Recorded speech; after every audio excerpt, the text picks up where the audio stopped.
A CNN informa que o brasileiro trabalha 149 dias por ano para pagar imposto. Quantos meses dá isso? Acho que dá quase 5 meses trabalhando só para sustentar uma estrutura inútil. Eu sou contra o alarmismo, mas também sou contra a ilusão. Nós vivemos tempos difíceis no nosso país. Muita gente só está percebendo agora o que tem acontecido nesse país há décadas. Uma decadência moral, uma decadência política, uma decadência social, uma decadência espiritual. Nós estamos vendo há décadas isso acontecendo. 6 pontos fundamentais que você olhe para isso e fique indignado, abra os seus olhos e principalmente nos leve à oração e a buscar ao Senhor em tempos difíceis. Lá em Efésios 5:15 a 17 diz que nós devemos viver de maneira prudente, não como necios, e sim como sábios, remindo o tempo, porque os dias são maus. Até a volta de Jesus nós enfrentaremos dias ruins. Você como cristão não deve viver como insensato, sem saber que os dias são ruins sim. Mas eu acredito que isso foi um plano maligno que vem acontecendo há muitas décadas no nosso país. Primeira coisa, a educação foi sendo destruída. O aluno, ele não é cobrado, os professores não têm nem como trabalhar, não tem material para trabalhar, salas de aulas precárias, violência na escola, terror sobre o professor, além de que alguns professores usando a escola para militância. Todo mundo que assume a presidência ou a prefeitura ou o estado nesse país vem falar de saúde, educação e segurança pública. E essas 3 coisas praticamente não acontecem. Elas não existem. Você pode pegar um exemplo melhor aqui, outro melhor ali, mas é pouca coisa. Ninguém busca, na realidade, uma transformação nas escolas. Além de nós pensarmos que a segurança na escola é nula. Se cresceu muitos atentados na escola. Nos últimos anos são 27 atentados. Mais de 30 mortos.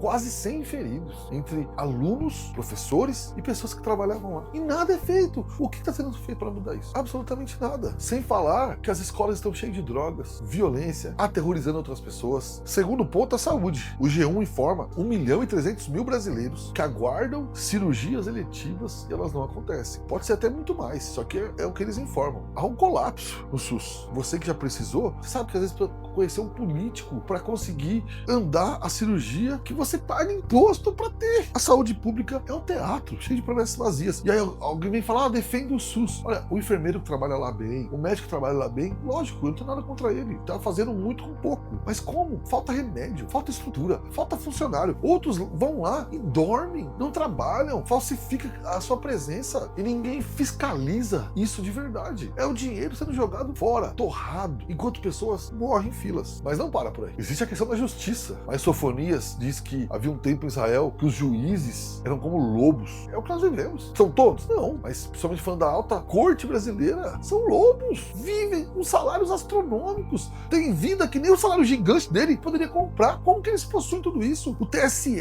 o STF custam bilhões de reais. E o judiciário se tornou intocável. Parentes abrem escritórios de advocacia e defendem pessoas para o parente dele julgar na alta corte. Parece brincadeira! A justiça do Brasil se afastou completamente do mínimo da justiça divina. A justiça que seria para cobrar aquele que comete erro, que falha, ela é usada como instrumento para ir contra as pessoas que determinados poderosos não gostam. E assim eles vão fazendo. Sem falar o tanto que soltam Sérgio Cabral, traficantes e pessoas que cometeram crimes absurdos são simplesmente soltos por juízes de primeiro, segundo, terceiro e até a alta corte do país. Fazem isso descaradamente. Óbvio que há bons juízes, mas eles são minorias. Outros devem ter cansado até pedir aposentadoria, de tanto que sofrem aqui. A inversão de valores é algo também feito há décadas. Você acha que é de hoje? Lá nos anos 80, 90, 70, já existia o quê? Essas músicas pornográficas, levando as crianças a dançarem, coisas horríveis, sexualizando crianças, sexualizando adolescentes, músicas que exaltavam bandidos, cantados por todas as crianças possíveis. E você acha que isso não ia acontecer nada? Aí a mente brasileira mudou. O coitado é o bandido, é não sei quem, tadinho deles, coitado daquele que rouba o celular para comprar a cerveja. É o caos completo. Vivemos trancados em casa que temos medo de ir na padaria e ser assaltado, ser morto, parar no farol e tomar um tiro. E sabe o que vai acontecer? Tu vai virar estatística. E o bom policial, a pessoa que tenta encontrar isso, ela sabe que no fundo ela não pode. O que ela faz é pouco. Artistas que exaltam o crime o tempo todo têm mais espaço do que qualquer outra coisa. A perversão se tornou a cultura. O absurdo, o crime se tornou a cultura. Teve gente dizendo que existe uma lógica no assalto que a pessoa entendia e compreendia. Isso na televisão. E se você reagir a um crime no farol e alguém atirar em você, a mídia vai dizer que a culpa é sua de ter reagido. Tem que ser um cordeirinho, você tem que morrer e morrer quietinho. Um outro ponto, que seria o meu quinto ponto, que não pode ser esquecido, é a pressão financeira. Impostos que crescem, inflação crescente. A CNN informa que o brasileiro trabalha 149 dias por ano para pagar imposto.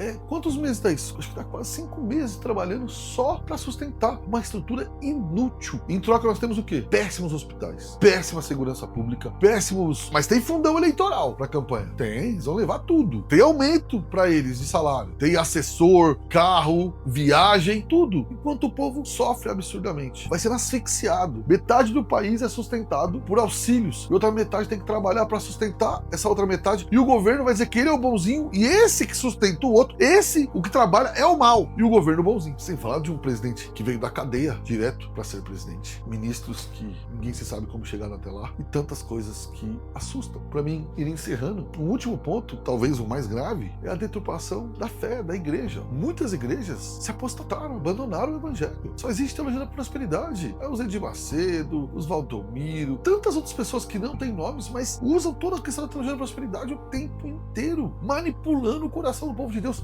tirando o amor do povo por Cristo e colocando só no dinheiro. E aí eles vão enriquecendo, eles vão se tornando mediáticos, eles vão passeando, viajando fora, comprando seus aviões, felizes da vida. Usam a Bíblia como pretexto de enriquecer e destrói o coração do povo, que vai perdendo a fé. Esse é o estado de muitas denominações, estou falando de todas elas, porque mesmo vendo o Edir Macedo como líder de uma seita, você vai ver que certas ideias dele entrou em igrejas que eram tradicionais ou ainda são tradicionais. E o povo vai permanecendo vazio espiritualmente, sem conhecimento algum, levado por qualquer vento de doutrina. E ainda, para piorar, os mesmos, ou às vezes não são os mesmos, mas de outra forma, enchem a igreja de políticos, de ideias políticas e usam a igreja como um curral eleitoral. Mas ainda não acabou. Tem aqueles que são da teologia liberal, que não acreditam mais em nada, não acreditam mais na Bíblia, não acreditam mais na ressurreição de Jesus, não acreditam na Trindade, não acreditam em absolutamente nada, mas fica vivendo do povo de Deus. Não tem coragem de admitir uma outra religião e fazer isso. E eu chego no final. O que fazer? Eu tenho uma notícia dura para você. Você e eu não vamos mudar esse país. Nós temos nossa esfera de ação, nós podemos ser útil ali, mas toda pessoa que acha que vai mudar tudo, transformar tudo, ela está mentindo. Nós não temos esse poder, nem pessoas poderosas têm isso, imagine eu e você. Agora nós não podemos nos isentar de agir, de fazer a nossa parte, a nossa esfera de ação. Onde está a nossa esfera de ação? Na nossa vida. Ninguém pode impedir que você cresça espiritualmente, que você cresça intelectualmente, que você aprenda. Salário pode impedir, mas que você aprenda a ser melhor profissionalmente, a ser alguém de uma índole correta. Ensine isso para os seus filhos, ensine isso no seu lar, que na sua esfera de ação, que talvez a comunidade que você vai, a igreja, nós conseguimos empurrar esse povo para fora. Sim, não permitindo que liberais, ideológicos, comunistas ou de outros espectros políticos cresçam no nosso meio, que eles não se sintam à vontade. Aqueles que não creem mais nos fundamentos da fé sejam escanteados até que se arrependam. Nós temos a nossa função e devemos fazer ela, protegendo os nossos filhos, protegendo a nossa família, protegendo a nossa mente e protegendo a comunidade onde estamos. E procurando as virtudes, crescer, tornar mais santo, mais amoroso, conhecer melhor, estudar, fazer a nossa parte. E sim,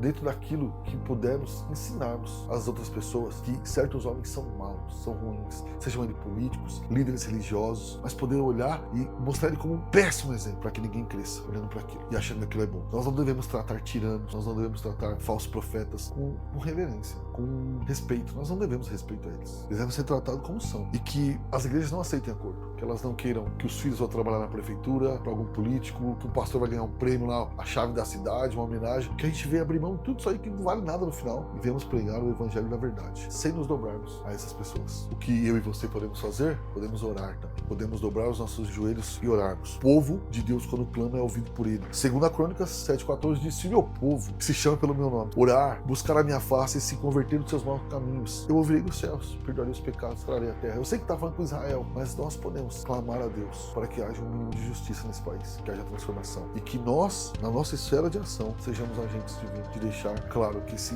mundo caído vai mal, mas nós não vamos abraçar isso. Convoco você a nós estarmos orando pelo Brasil. Convenção Batista Reformada do Brasil, nós vamos estar orando no dia 1 de agosto e alguns dias, todo dia às 10 da noite por essa nação. Convido você a estar comigo em oração e nós clamarmos a Deus para que Ele intervenha sobre esse país. Deus abençoe, fique com Deus, se apegue cada dia mais ao Senhor, porque os dias são maus, mas nós podemos remir o tempo se aproximando cada vez mais do Senhor. Um abraço, fiquem na paz do Senhor.